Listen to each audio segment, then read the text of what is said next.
Semangat pagi, pagi, pagi, pagi luar biasa. Nah, sebelumnya, Assalamualaikum warahmatullahi wabarakatuh. Yang saya hormati, Ibu Yenida Parmariza SSMM selaku dosen pengampu mata kuliah Komunikasi Bisnis, serta teman-teman dan adik-adik yang saya cintai dan saya banggakan. Sebelum saya mulai, saya ingin bertanya terlebih dahulu kepada adik-adik. Di sini siapa yang tahu public speaking? Boleh angkat tangan teman-teman. Oke, wow. Sepertinya udah lumayan banyak ya teman-teman yang tahu tentang public speaking. Bener banget teman-teman, public speaking itu merupakan salah satu skill yang sangat relevan dan sangat-sangat kita butuhkan, terutama di zaman sekarang yang memerlukan komunikasi sebagai kunci utama. Baik, teman. Baik, teman-teman. Mari kita langsung lanjut. Apa sih public speaking itu?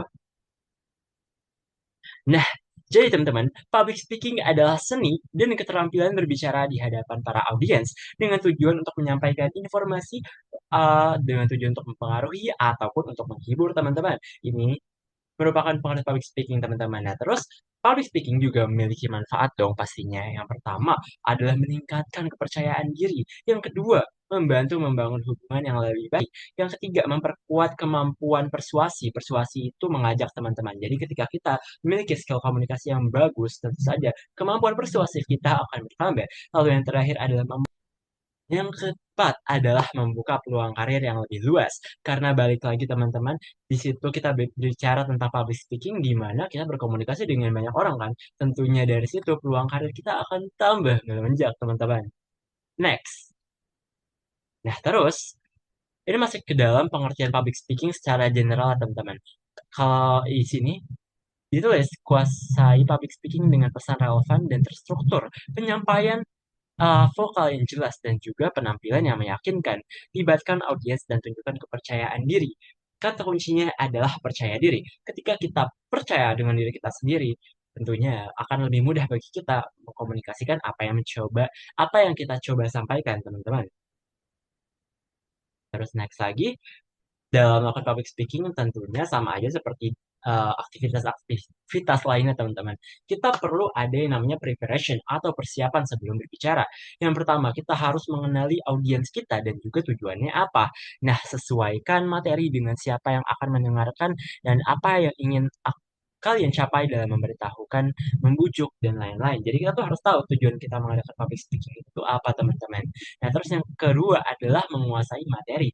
Tentu saja kalau kita mau menginformasikan sesuatu sama orang lain, tapi kitanya sendiri aja nggak tahu gimana audiens kita bisa nangkep nih sama apa yang ingin kita sampaikan. Maka dari itu, poin kedua ini itu adalah kuasai materi merupakan hal yang penting banget untuk kita persiapin teman-teman sebelum presentasi ataupun sebelum melakukan public speaking. Terus yang ketiga ada visual. Seperti ini aja teman-teman. Kayak saya nih presentasikan ini di depan teman-teman. Ya, saya menggunakan PPT. Supaya apa? Supaya teman-teman tuh punya gambaran sama apa yang teman-teman lagi pelajari. Misalkan seperti visual yang berwarna biru ini yang cerah, yang membangkitkan gairah akan belajar. Seperti itu contohnya teman-teman. Terus yang keempat adalah teknik public speaking. Kita harus menguasai bahasa tubuh atau biasa kita sebut body language. Karena body language itu benar-benar mendeskripsikan dari apa yang kita coba sampaikan teman-teman. Kalau misalkan ada sesuatu hal yang kita sampaikan rumit, itu public speaking itu maaf, tapi body language itu tuh membantu kita dalam mengekspresikan bahasa tersebut, teman-teman. Terus yang keempat, yang selanjutnya adalah latihan. Practice makes perfect. Benar sekali.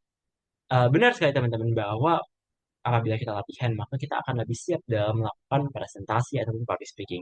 Yang terakhir ada atasi gugup. Gugup itu adalah hal yang pasti, teman-teman. Tapi apabila kita atasi, maka gugup tersebut tidak akan menjadi hal yang mempengaruhi public speaking kita. Nah, terus selanjutnya adalah teknik membuka presentasi. Yang paling salah banget difahami oleh banyak orang adalah membuka presentasi. Assalamualaikum, perkenalkan saya ini dari sebenarnya it's good, tapi alangkah lebih baiknya apabila kita buka presentasi itu dengan suatu hook. Contohnya, teman-teman, menurut data dari BPS tahun 2025, sebesar lebih dari 10% orang menguasai public speaking.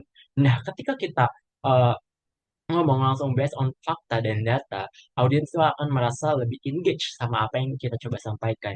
Dan juga teman-teman jangan lupa ada yang namanya rule of 30, di mana 30 detik pertama itu mempengaruhi mood dari audiens itu sepanjang mereka menonton presentasi kalian, teman-teman. Baik, kita langsung selanjutnya. Nah, gugup. Tadi saya udah notice teman-teman bahwa gugup itu merupakan salah satu hal yang pasti ya. Bahkan orang-orang yang besar aja itu pasti ngerasain yang namanya gugup. Nah, tapi ada tips and trick gimana cara kita mengatasi gugup. Yang pertama adalah persiapkan diri sebaik mungkin. Nah, karena kita tuh udah mempersiapkan diri dengan sangat matang dan sangat baik, maka harapannya adalah kita dapat memaparkan apa yang kita coba paparkan dengan sangat baik juga. Terus yang kedua adalah tenangkan diri dengan teknik relaksasi. Teknik relaksasi itu bisa berupa tarik napas yang dalam lalu buang lagi, teman-teman. Kenapa ini bisa menjadi salah satu solusi? Karena begini, teman-teman, ketika kita menghirup nafas, itu kita menyalurkan oksigen ke dalam otak. Dan ketika otak kita tersalurkan oleh oksigen, itu tubuh itu akan secara otomatis kayak merelaksasi dirinya sendiri. Sehingga tadi tadi yang sebelumnya kita kayak ke pressure, aduh, kayak gimana nih, dan akhirnya nggak pede, dan akhirnya gugup, itu menjadi lebih rileks karena kita tarik nafas. Nah, yang terakhir adalah jaga kesehatan fisik kalian, teman-teman. Tidur yang cukup, makan makanan bergizi, dan olahraga yang teratur, itu bisa meredakan stres. Karena apa, teman-teman? Stres itu merupakan salah satu faktor utama orang tuh bisa pikun, bisa lupa, dan juga bisa gugup dengan sangat mudah. Nah, terus di sini ada tips penyampaian efektif, teman-teman. Seringkali orang ketika presentasi ataupun public speaking mereka tuh kayak berbelit-belit gitu kan ngomongnya. Nah, di sini tips saya untuk menyampaikan pesan secara efektif. Kita tuh harus kenal audiens kita siapa, tujuan kita tuh apa, dan juga kita harus mempersiapkan materi dengan sangat baik. Kita harus juga menggunakan bahasa yang jelas dan menarik, teman-teman. Jadi nggak bahasa yang membosankan ya, dan kita harus melibatkan audiens serta sampaikan pesan dengan fokus dan percaya diri. Nah, dari situ tentu aja ada beberapa kesalahan yang muncul, teman-teman.